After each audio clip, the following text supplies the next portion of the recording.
So our third speaker is Hongzhao Guan. He will be talking about a community-driven optimization framework for redrawing school attendance boundaries. Okay. Hey, good afternoon, everyone. My name is Hongzhao. I'm a research scientist at Georgia Tech. This is one of the work I did when I was a PhD student there. So you can see this is a very big collaboration between multiple university and a public school district. Okay, so the main topic I'm going to talk about today is the school attendance boundary redrawing problem. To give you an overview on that, first, assume you have a bunch of geographical planning units. Think about the census block. And in every single planning unit, you have several students living there. And you want to assign each of the planning units to a set of the schools. Of course, you need to respect to some constraints, and you usually want to optimize some objectives, right? So after that, you will get a zoning. That's what we call that in the paper. That's more like a result you get, and you can easily visualize a zoning on the map. For example, the one on the right. So this is actually a very classic and typical optimization problem. So we can easily trace this topic back to at least the 1960s, right? So you usually want to optimize a single or multiple objectives. In so many years of research, there are also some typical constraints people have been using. So with all of these things established, what is new from our work, right? So first, in our work, we propose a community-driven partnership.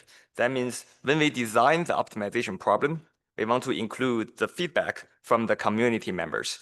Because the collaborators in this work, the school district, they have not done that processes in the past 30 years. So we as researchers, we cannot just go there and say, hey, let's do that, trust us, this will work. So we cannot do that. So we have to take their feedback into account.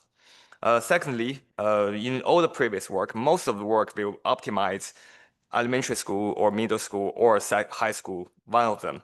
But in this work, we are jointly optimize multiple school level at the same time. Also, we introduce some new objectives for optimization. Okay, let me dive in each of these three, the novelty one by one. Let's talk about the partnership first. Let's define what is a community, right? So by community, what we mean here is like first, who are directly affected by the policy changes. That means the students, the teachers, and also the staff. Also, secondly, those people who are responsible for designing and enacting the new policies. They are the school district policymakers. What we do here is we propose a community-informed optimization. So these processes will help us answer two questions. The first question is, what should be included in the objective function? So we go to a school district, we ask them, like, what do you think is valuable to your school district? And what do you think is not that important for your school district? So they help us decide that. Also, since I mentioned before, this is like a multi-objective optimization function. So we need to balance the trade-off between the objectives. How do we do that? We assign a survey to a lot of survey takers, and we using the survey result to get some weight. Then we assign the weight to each objective of each school to handle the trade-offs. We will come back to the survey later on. Okay, so let's jump into a little bit technical stuff. So here's a constraint programming optimization model for this problem. So you don't really need to worry about the mathematical model on the right. I'm just putting it here to show you a general idea of the model. We are using constraint programming because it's a very strong tool to handle logical expressions. So if you use mixed integer programming, you need to do a lot of linearization. But in constraint programming, you can directly implement this. The decision variables here are these, right? They're all like binary variables. They represent if a planning unit P at school level L is zoned to school S. For school level, I mean elementary school, middle school, and high school. The objective here is a summation of multiple sub-objectives. Like I mentioned before, the community, they will help us decide which objective to include. And also, we will revisit that later on too. For the constraints, right? Nothing really special here. We did a lot of literature review. We are using three very typical constraints for this model. The first one is we need to make sure you zone a planning unit to a new school. The new school is not too far away from your previous school. Secondly, constraint 2C basically tells you the school population remains stable after redistricting. And constraint 2D is also the classic constraint to make sure you have contiguity within the planning units. And also you can add some customized constraints based on your own requirements. Okay, let's take a look at the case studies. The school district we collaborated is in North Carolina. It's the Winston-Salem school district. It's the 4th largest school district in North Carolina and the 81st largest one in the US. It's a very interesting case study to work on because we have a very large scale data set. We have more than 50,000 students to assign. Also, this whole area is very diverse, but also very segregated. Segregated from like politically, racially, and socioeconomically. So there are 2 pictures below. They all show the socioeconomic status. The one on the left, the yellow color means like they have low socioeconomic score. The blue color means like they have high socioeconomic scores. And also we are showing everybody from different sensei block groups. That's basically all the neighborhood in this area. On the right, instead of showing all the neighborhood, we are showing every single elementary school, right? Like the darker color, that means this school, the student in this school, they're from a family with a better socioeconomic status. So as you can see, this is actually a pretty segregated area. They receive a funding, like a grant, from the US Department of Education previously, and the goal is to do a comprehensive redesign for the whole school district. Like I mentioned before, the last time they do a major redesign was 30 years ago, and by hand, like manually do that. But now we are in the area of artificial intelligence, so they want to use some new technology to help them to better redesign the school district. And that's where the researchers, right, us, jump in to collaborate with them. A little bit statistics, just want to show this is a large scale problem. You have many planning units and multiple schools at different level and many students. Okay, now let's come back to the objective function, right? The researchers, us, we first propose like bunch of objectives we feel they are interesting, and we get the feedbacks from the policymakers, right? This is not just like a one-time communication. It's more like an iterative processes. We go there and say, hey, do you think these make sense? They will be like, okay, we like these, but not like that, right? For example, the travel distance, we want to minimize travel distance. That's very good. Secondly, we want to minimize the capacity. It's not a very clear word, but we want to make sure the school has like we want to optimize the population of every single school. But the districts, they think this is not something very interesting to them, so they rejected them in the objective. But we still put that into our constraints. We also want to optimize demographic balancing and also compactness. For compactness, I basically means the school maps, the maps need to look great, need to look like beautiful, need to make sense. So there's a very bad example on the right. If you look at the circle, the top circle, right? Look at the dark purple areas. That bizarre shape is not compact. So we want to make sure these kind of things do not happen when we release the maps. The maps need to make sense. We also introduce a new objective called feeder pattern that will model the sequence of schools the students are assigned to. For example, one student is assigned to school A when he's an elementary school student, but after he graduates, we make sure he goes to school B for middle school and school C in high school in later years. Okay, again, we assign a weight to each school and each objective in the optimization model. So how did we get these weights? We get them from a survey. The survey is very huge, but one particular question is helpful for this problem.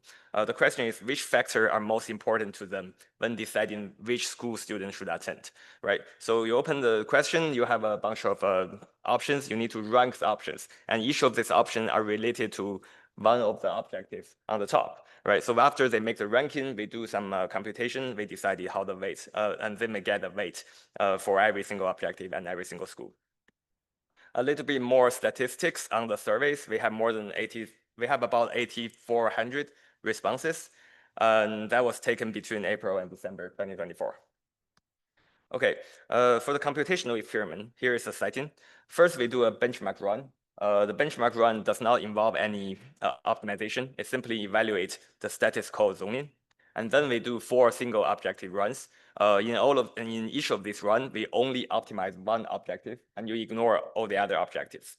And the most interesting part is the two multi-objective runs, right? The first one, we do not have any weights for objective, or you have a uniform weights for the objectives. The second one, you apply the survey-derived weight to reflect the local priorities. So to solve the problems, we use a tool called CPSet because it's open source and it's free. And we set computational time to 10 hours. All right, here are the computational results. I think the first observation is, so after the 10 hours solving time, only one run can actually achieve optimality. This is not, actually this is not a bad result because we still got a lot of improvement compared to the status quo zoning. I think one of the future direction we can do is try to solve this problem to optimal. Let's take a look at all the single objective runs. I think the result is pretty intuitive. They are the best when they are when you compare them in their very own metrics, right? They outperform all the other runs. And the most interesting ones are from the 2 multi-objective runs. They can outperform the status quo from every single metrics. So because we are optimizing all of these things simultaneously. Here's some visualization. Here I just want to highlight the pictures on the top right corner. These are the maps from the compactness run. So when you try to optimize compactness, you will get rid of all the strange shapes and only get those compact and nice looking maps. Okay, after all the computational result, I want to give you an overview on the ongoing work. So we are actually trying to deploy the whole school districts, the boundaries to the school districts. After we have the result in February, we did some initial release to the school board. And after we submitted the paper to EMO in April, we have another multiple round of discussion with them. The good news is they're going to vote on the new boundaries in this month, actually next week. So if you're interested in these topics, please stay tuned. Very quick conclusion. In this work, we do a very novel kind of collaboration with the school district. That's on a large scale problem. And we propose a very interesting new framework. For future work, I think one interesting thing from the technical side, from the optimization side, is we can do some neighborhood and routing contiguity. All the work is open source here, so you can easily make some changes if you want to collaborate with another school district, and we have the link in the paper. Some interesting link you may want to check out. The project has their own website, and in the middle and on the right are the 2 research labs that are relevant to this work. One is at Northeastern, the other one at Georgia Tech. I put my personal email here. But if you have any general questions on surveys on the topic and how the collaboration works, you should contact our corresponding author, Professor Nabeel Gillani. All right, thank you so much for listening, and now I'm open for questions. Yep.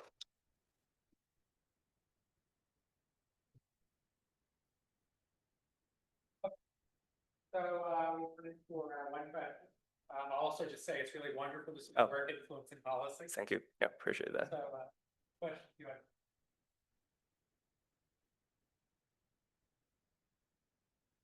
Hi, thank you so much for this fascinating paper. And yeah, I have a question about your survey design. I also did similar survey and I used open-ended questions. In your case, did you have predetermined, multiple choice questions, or how did you come up with those categories? If not, did you use open-ended question? Oh, yeah. So for this particular question, we have all the, default options people can use. But if they think they have other ideas, they can definitely customize the results to there too. Yeah. So this is, we have the predefined answer, but they can also write their own answers, in the survey. So it's not limited to the predefined answers. Does that answer your question?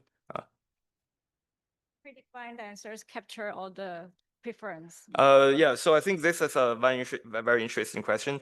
So this is now this is like the latest version of the survey. So this kind of work has been going on for multiple rounds. So I think if you're interested in the survey, the corresponding author, he has a paper just for that survey, like right after we publish this one. So I recommend you checking this one out. Yeah, thank you. Yeah, Okay, wonderful. Thanks. yeah, thank you.